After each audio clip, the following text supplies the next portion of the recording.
अस्सलाम वालेकुम। मेरे नाम शमीम बीबी के मेरी भतरीज एक मेरा भतीजा है। तो ये बच्चे जड़े छोटे छोटे हैं, बच्ची 2 साल की गई, मेरे को बच्चा जरा 3 साल चाहता है।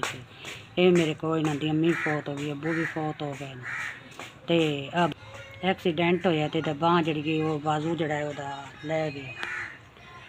तो ये बच्चे जड़े ने दरस च जाता, बच्ची पढ़ती है स्कूल, कोई कापियां किताबां, अज तो महंगाई जड़ी गई, खर्चा इतना अफोर्ड नहीं हो सकता।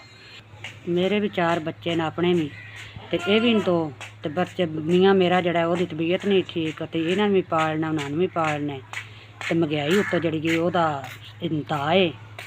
तो इन्हों का भी कापियां लैनियां, किताबां लैनियां, तो खर्चा अफोर्ड इन्हों का करना तो मजबूरी जी।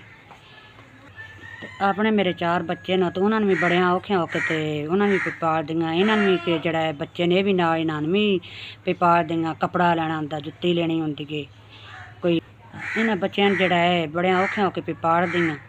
तो अल्लाह मदद करने आया, अल्लाह मदद करता है। इन्हों की भी अल्लाह ज़ात ही है मदद करे दा।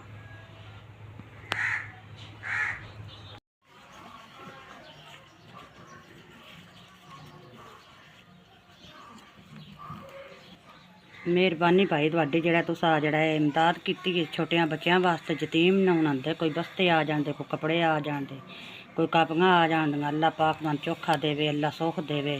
असीं दुआवें तुहाडे वास्ते करदे हैं, करां दे। अल्लाह पाक तुहानू कामयाबी देवे।